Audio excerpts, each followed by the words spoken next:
Assalamualaikum warahmatullahi wabarakatuh. Alhamdulillah, puji syukur kita panjatkan ke hadirat Allah Subhanahu wa taala karena atas rahmat dan karunia-Nya kita masih diberikan kesehatan dan kesempatan hingga hari ini. Sebelumnya perkenalkan, aku Nurul Fatmaratul Solihah dari prodi IAT semester 4. Jadi pada kesempatan kali ini untuk memenuhi tugas UAS mata kuliah Ilmu Rasam Usmani, saya akan presentasikan materi mengenai Ilmu Rasam Usmani. Mungkin ketika mendengar Ilmu Rasam Usmani ini atau istilah ini, sebagian dari kita masih merasa asing gitu tentang Ilmu Rasam Usmani, karena biasanya yang lebih sering didengar oleh sekitar gitu ya, biasanya ilmu qiraat, ilmu tajwid. Padahal ilmu Rasam Usmani juga memiliki peran yang sangat penting karena berkaitan langsung dengan cara penulisan Al-Quran yang kita baca hingga saat ini. Baik, selanjutnya kita langsung masuk ke definisi Rasam Usmani, ke pembahasan pertama. Jadi secara sederhana, Rasam Usmani itu adalah metode ataupun sistem penulisan Al-Quran yang digunakan pada masa Khalifah Utsman bin Affan radhiyallahu an. Jadi ketika itu dilakukan penyusunan dan penyalinan mushaf Al-Quran. Yang menarik di sini, saat penyusunan dan penyalinan mushaf Al-Quran adalah penulisan ini tuh bersifat taufiki. Taufiki itu artinya penulisannya tidak dibuat berdasarkan ijtihad manusia ataupun mengikuti aturan bahasa Arab modern. Jadi metode taufiki ini mengikuti ketentuan yang sudah diwariskan oleh Rasulullah SAW dan juga para sahabat. Nah, karena itu kita sering menemukan bentuk penulisan dalam mushaf yang terlihat berbeda dengan kaidah bahasa Arab yang biasa dipelajari saat ini. Mungkin perbedaan tersebut bukanlah kesalahan ya, melainkan memang bagian dari karakteristik Rasam Usmani yang bertujuan menjaga keaslian dan kemurnian Al-Quran. Lalu selanjutnya kita masuk ke latar belakang munculnya Rasam Usmani.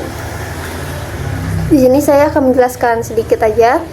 Jadi pada awalnya itu, pada masa pemerintah Khalifah Utsman bin Affan radhiyallahu an, wilayah kekuasaan Islam itu berkembang sangat pesat hingga mencapai berbagai daerah yang memiliki suku dan dialek yang berbeda-beda.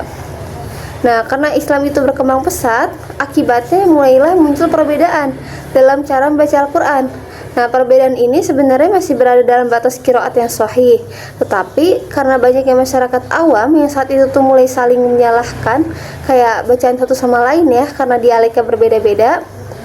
Dari kondisi tersebut, Khalifah Utsman itu merasa perlu membuat standar penulisan mushaf agar umat Islam itu memiliki pedoman yang sama dan tidak lagi terjadi perselisihan atau saling menyalahkan.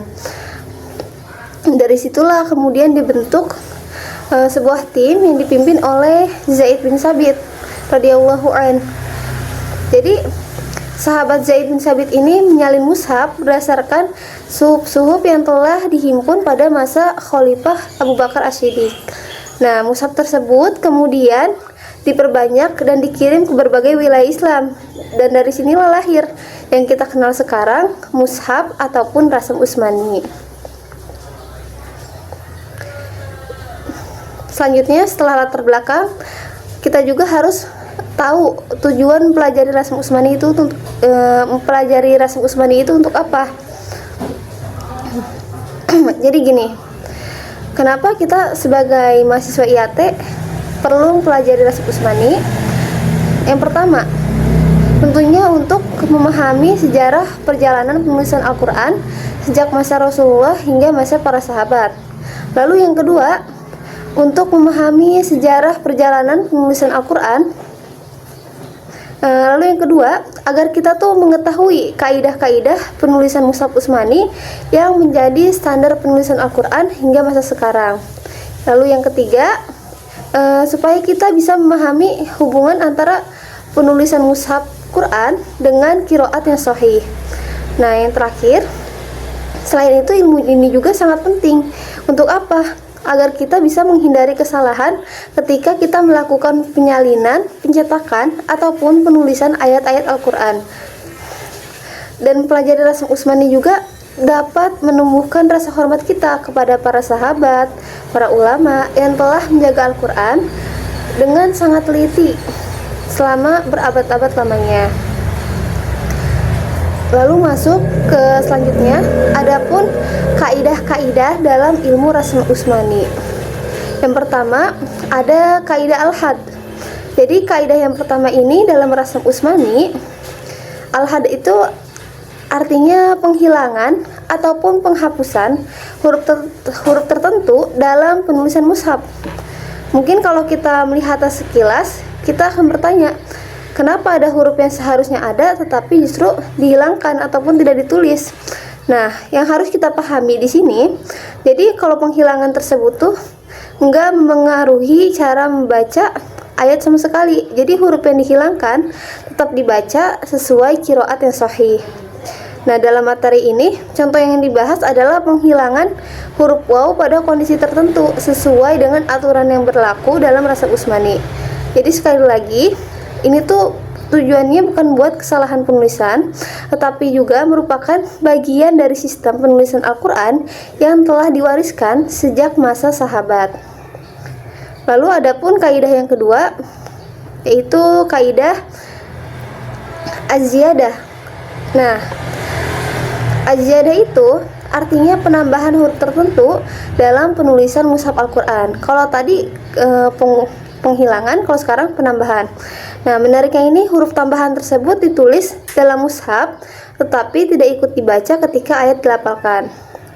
Nah, tujuan dari kaidah az-ziyadah ini tujuannya bukan tanpa alasan, melainkan merupakan bagian dari karakteristik penulisan mushaf Utsmani. Lalu selanjutnya ada lagi kaidah al-badal. Kaidah al-badal ini artinya penggantian suatu huruf dengan huruf lain dalam penulisan mushaf. Jadi meskipun terjadi pergantian huruf, makna dan cara pembacaan ayat tetap tidak berubah. Hal ini menunjukkan bahwa penulisan mushaf Utsmani memiliki aturan yang sangat rinci dan sistematis. Lalu selanjutnya ada kaidah al-hamz. Nah, kaidah ini tuh kaidah yang mengatur penulisan huruf hamzah dalam mushaf Al-Quran. Jadi penulisan hamzah dalam mushaf Utsmani terkadang berbeda dengan penulisan bahasa Arab modern atau rasm imla'i yang biasa kita pelajari. Nah, perbedaan tersebut dilakukan agar penulisan mushaf itu tetap sesuai dengan riwayat dan qiraat yang sahih yang diwariskan secara turun-temurun dari Rasulullah hingga saat ini. Nah, karena itulah ketika kita menemukan bentuk penulisan hamzah yang terlihat berbeda, kita perlu memahami bahwa hal tersebut merupakan bagian dari kaidah Rasm Utsmani. Lalu kaidah selanjutnya ada kaidah al-fasl wal wasl. Nah, kaidah ini merupakan aturan mengenai penulisan kata yang dipisahkan ataupun disambungkan. Kalau dalam mushaf Utsmani terdapat beberapa kata yang secara bahasa Arab modern mungkin ditulis terpisah, tetapi dalam mushaf justru ditulis menyambung ataupun sebaliknya. Contohnya seperti kata di sini ada kata seperti di PPT sudah tertulis yang memiliki aturan penulisan tersendiri. Hal ini menunjukkan bahwa Rasm Utsmani itu memiliki karakteristik yang berbeda dengan aturan penulisan bahasa Arab modern saat ini. Setelah menyebutkan kaidah-kaidah tadi, selanjutnya ada ikhtilaf al-qiraat. Apa itu ikhtilaf al-qiraat? Jadi salah satu keistimewaan terbesar dari Rasm Utsmani adalah kemampuannya dalam mengakomodasi berbagai qiraat yang sahih. Artinya satu bentuk penulisan dalam mushaf dapat mencakup lebih dari satu cara bacaan yang diriwayatkan secara mutawatir dari Rasulullah SAW. Dengan demikian, adanya perbedaan qiraat ini tidak menjadi sumber pertentangan, melainkan menjadi bukti keluasan dan kemudahan dalam Al-Quran. Contohnya adalah kata as-siroto yang dalam sebagian riwayat dibaca as-sirot dan pada riwayat lain dibaca as-sirot. Jadi berbeda ya, yang satu pakai sod, yang satu lagi pakai sin. Mungkin seperti itu. Selanjutnya kita pun harus tahu hikmah mempelajari Rasm Utsmani. Nah, setelah kita mempelajari seluruh pembahasan tadi, jadi kita bisa melihat bahwa ada banyak hikmah dari mempelajari Rasm Utsmani. Di antaranya, satu, menjaga keaslian dan kemurnian Al-Quran. Yang kedua, memahami karakteristik. Yang ketiga, penulisan mushaf. Yang keempat, mempermudah kita dalam memahami berbagai qiraat yang sahih. Nah, selain itu, ilmu Rasm Utsmani juga membantu kita menghindari kesalahan dalam penyalinan mushaf dan menambah wawasan kita mengenai sejarah kodifikasi Al-Quran. Kalau menurut saya, yang paling penting itu mempelajari ilmu Rasm Utsmani itu membuat kita semakin menghargai perjuangan para sahabat dan para ulama dalam menjaga Al-Quran hingga sampai kepada kita hingga hari ini. Nah, sekarang bagian kesimpulan. Sebagai penutup, dapat disimpulkan bahwa Rasm Utsmani itu merupakan metode penulisan Al-Quran yang digunakan sejak masa Khalifah Utsman bin Affan dan masih digunakan hingga sekarang.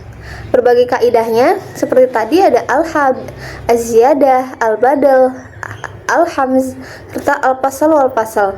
Nah, menunjukkan bahwa penulisan Al-Quran itu dilakukan sangat teliti dan juga sistematis.